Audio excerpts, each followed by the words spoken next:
1월 9일 본문은 누가복음 4장 1절에서 13절, 제목은 시험하는 마귀입니다.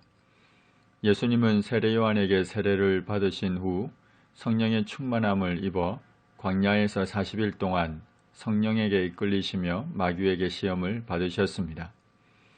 예수님은 성령의 충만함을 입어 성령에게 이끌리셨습니다. 무엇보다 광야로 간 것은 사람이 없는 장소에서 금식하며 기도하면서 공생애를 준비하고 마귀와의 대결에서 승리하시기 위함입니다.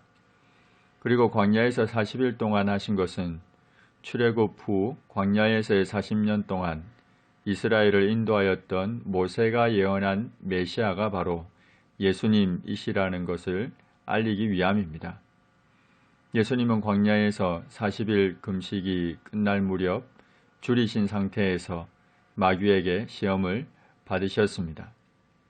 마귀는 예수님을 범죄하도록 유혹하기 위해 시험했지만 죄가 없으신 예수님은 조금의 흔들림도 없었고, 예수님께서 시험을 받으신 것은 사단의 시험에 노출되어 살아가는 우리 인간들을 동일한 입장에서 이해하며 도우실 수 있는 근거가 됩니다. 마귀는 네가 만일 하나님의 아들이어든 이 돌들에게 명하여 떡이 되게 하라고 시험했습니다. 마귀는 과거에도 진리를 왜곡해서 아담과 하와로 하여금 하나님을 배반하게 했습니다. 마귀는 예수님이 하나님의 아들이며 무한한 능력을 지닌 것을 알면서도 마치 모르는 것처럼 질문해서 자신이 제의한 행동을 하도록 유도했습니다. 육체적인 약점을 이용해서 예수님을 넘어뜨리려고 했습니다. 자신의 권능으로 자신의 굶주림을 스스로 해결하라고 부추겼습니다. 이 땅에 오신 목적을 왜곡시키려 했습니다. 예수님은 신명기 8장 3절 말씀을 인용함으로 일축해버렸습니다. 사람이 떡으로만 살 것이 아니라 사람이 떡으로 사는 존재이지만 그것만으로는 불충분하다고 하십니다. 육적인 방법만 의존하여 생존하는 데에만 의미를 두고 살아가는 존재가 아니라 하십니다. 누가복음 본문에는 나오지 않지만 마태복음 4장 4절 말씀을 보시면 이어서 하나님의 입으로부터 나오는 모든 말씀으로 살 것이라고 하셨습니다. 하나님의 말씀을 의존해서 살아가는 영적인 존재임을 말씀하시는 겁니다. 마귀가 또 예수를 이끌고 올라가서 순식간에 천하만국을 보였습니다. 로마 제국의 통치 안에 있던 모든 나라들을 보여주었습니다. 그리고는 이 모든 권위와 그 영광을 내가 네게 주리라. 이것은 내게 넘겨준 것이므로 내가 원하는 자에게 주노라.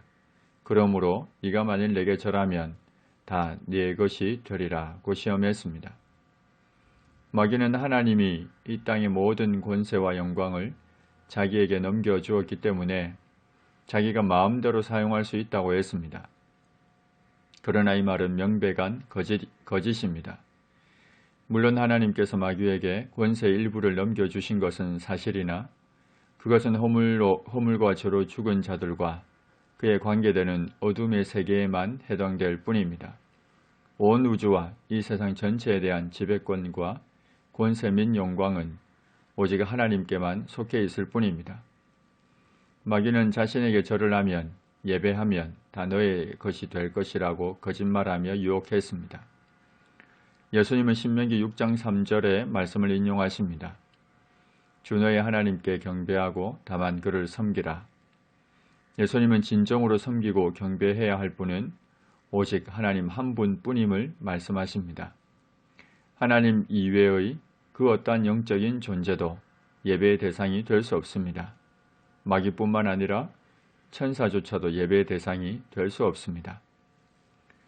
마귀는 예수님을 또 이끌고 예루살렘으로 가서 성전 꼭대기에 세웠습니다. 그리고는 이렇게 시험합니다. 네가 만일 하나님의 아들이어든 여기서 뛰어내리라.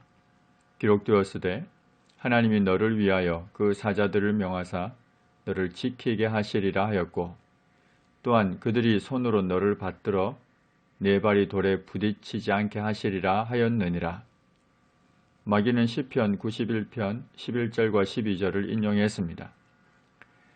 사실 시편 91편 11절에는 내 모든 길에서 너를 지키게 하심이라고 기록이 되어 있는데 마귀는 내 모든 길에서를 빠뜨렸습니다.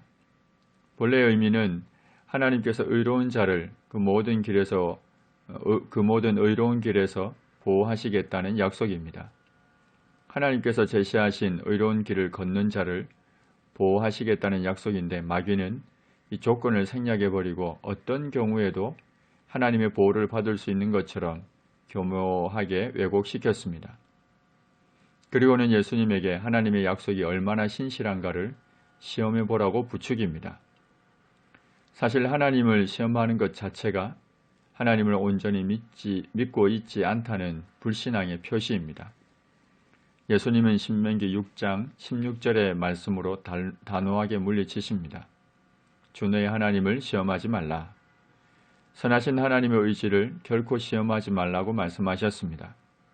마귀가 모든 시험을 다한 후 얼마 동안 떠났습니다. 하나님, 마귀가 우리를 시험할 때 우리를 이해하시며 도우실 수 있는 예수님께 도움을 구하여 승리하게 하옵소서. 육적인 방법만 의존하여 생존하는 데에만 의미를 두고 살지 않게 하시고 우리가 영적인 존재이기에 하나님의 말씀을 의존하여 살아가게 하옵소서. 하나님만이 천하만국의 주권자이시며 통치자이시기에 오직 하나님만을 섬기며 예배하게 하옵소서. 선하신 하나님의 의도를 결코 시험하지 않게 하옵소서. 마귀가 우리의 육적인 문제, 권세와 영광을 가지고 그리고 말씀을 왜곡하여 의심을 부추깁니다. 마귀의 시험에 넘어지지 않게 하옵소서. 예수님의 이름으로 기도합니다. 아멘.